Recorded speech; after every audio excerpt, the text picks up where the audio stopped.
a coaching client last year say something that was incredibly wise. When he hired me, and in other words, I took him on as a coaching client, he said, "You know, Alex, the reason that I wanted to be your client is because I want to be where you are in a few years, and I know you did not get there by accident.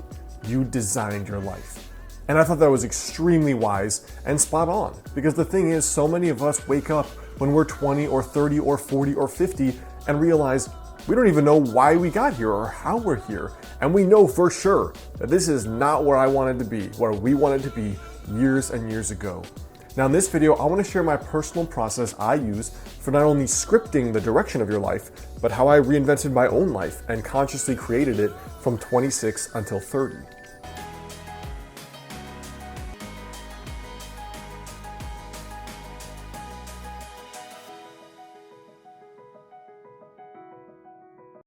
What's up guys, Alex Hine here, author of the book Master the Day. Now in my own life here, really I think that designing your life and making it go forward in the direction you want it to go forward has three parts. And the very first part is the design, the second part is the habits you use or you do on a daily basis, and the third is the follow through or the follow up.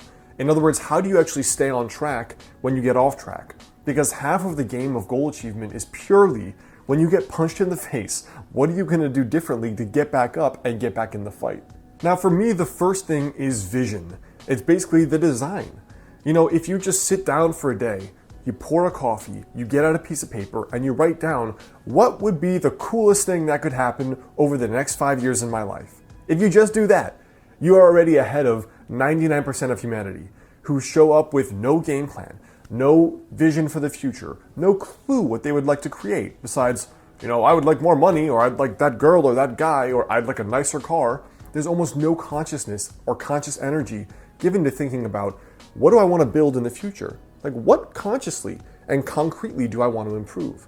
So for me, the way that I do that is, first of all, I have a journal where I'm regularly writing down updates for the kind of life that I want to build.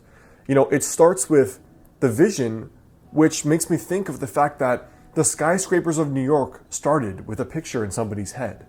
And so did spaceships. And so did curing a difficult disease. And so when I think of it like that, I always make sure I'm consciously creating, even if it is just in my thoughts, even if it's just up there, both in print journals and in a document that I call 5 years from today. So the three things that I use for my yearly envisioning are, one, the yearly envisioning process I've talked about here, which is basically at the start of each year, I write down what is the coolest thing that could happen this year. Like perfect year, no limitations, no just be realistic, but like what would be the coolest thing that could happen? I put it on one piece of paper that's always on my desk every single day, and I review it twice per day. Now from there, that yearly document also has my daily habits, the unique projects I'm working on in each quarter of the year, as well as the things I know that I need to work on to get better, basically, to improve myself. The second thing is the pocket journal I carry around. This for me is always to record things that may change about my thinking, ideas I get when I read or listen to podcasts, as well as little intuitive hunches that come up. So if I'm talking to a friend or I'm reading a book and I'm like, wow, that would be an awesome idea. For example, that's where all my books came from. Wouldn't it be cool too? ... I put it down in this little book. It's just a little 3x5 moleskin that I always carry around with me. And then day by day, I can flip through that and be like, you know what? These were those cool things I wanted to basically manifest and create in my own life. Let me just keep a note of them. The second way I do that is by doing a weekly journal page. Now the weekly journal page is just a strategy page, which I talked about in my recent video on journaling for success. And in that strategy page, it's basically, where are you, Alex? Where do you want to be? And are those habits you're doing every day sufficient enough to actually get you there? So the whole point of this journal page is reflection. You're doing this, are you still on track? If not, what has to change? And then finally, I have this little journal notebook, a digital notebook in Evernote, and it just says 5 years from today. Now, I don't really stick with that idea of 5 years from today, but the point for me is, where do I want to go? In what direction? It could be as simple as moving. Like I know I'm moving to California after I'm done with my doctorate in Portland. It could be as simple as the relationship you want to be in. For example, I'm 30. I know that I want to be married by 35, so I can have that there. I know that I want to have a private practice and a traditionally published book and 3-4 vacations per year. I put all of that down where I don't know how I'm going to make it happen yet, but it will happen for sure. I haven't quite fleshed out the process. The point is that you're putting trajectories in your brain and in your subconscious. And when you check that every once in a while, you're kind of like, oh yeah, I knew I wanted to do that, but all right, let's start thinking about how I can actually do it. And almost all of those things come true for me, especially if you regularly review that. Now, the second piece here is your habits. So the daily action steps that you're gonna actually do to make that a reality. Now, I've shared this philosophy many times. It makes up the bulk of my book, Master the Day. But the point is that you think about the goals you wanna reach, and then you have to break them down. Forget the goal, but break it down into a daily habit. So with fitness, you forget losing 30 pounds. The habit is cook every day, go to the gym 20 minutes a day. You want to write a book, you forget having written a book, you put down the habit, write 500 words a day. You want to be in an amazing relationship in 2 years, you forget that goal, you put the habit, I'm going to go out to 4 events where I might meet like-minded people. And that's your daily habit. So you bring it back to, what do I have to do today? Now, the way I track that is a combination of ways. So not only in that yearly visioning document do I put that, I also record it in Evernote. And the reason I do that is because every Thursday, I have a 30 to 45 minute mastermind call. Now, I've had a personal mastermind for over 4 years now, every single week.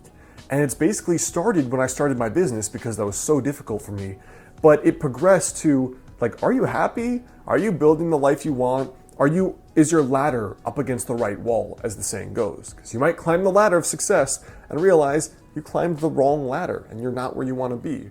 So it's also about conscious goal setting and being crystal clear on the path forward, making sure you're going down the right path you want to be down.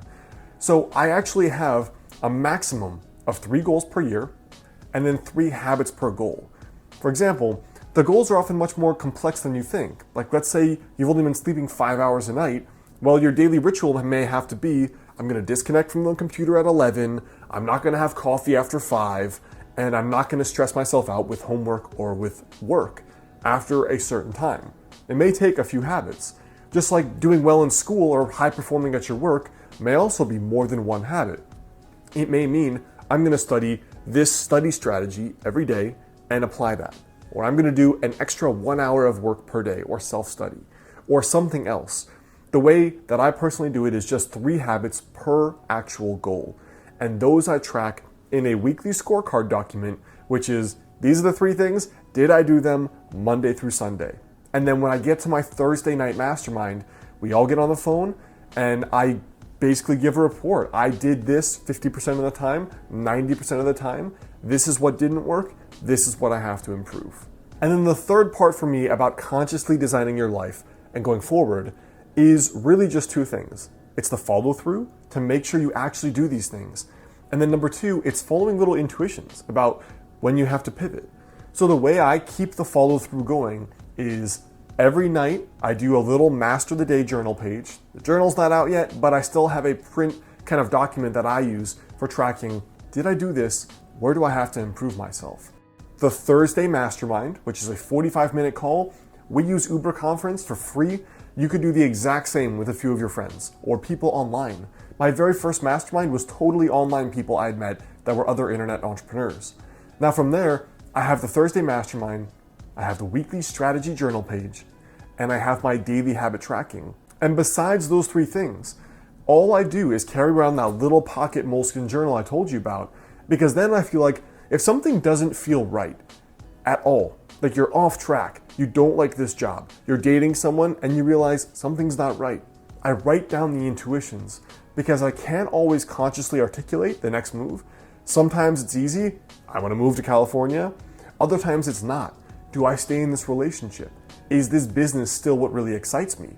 Am I proud of all the work I've created? Those are things that may be better governed by your intuition and better understood.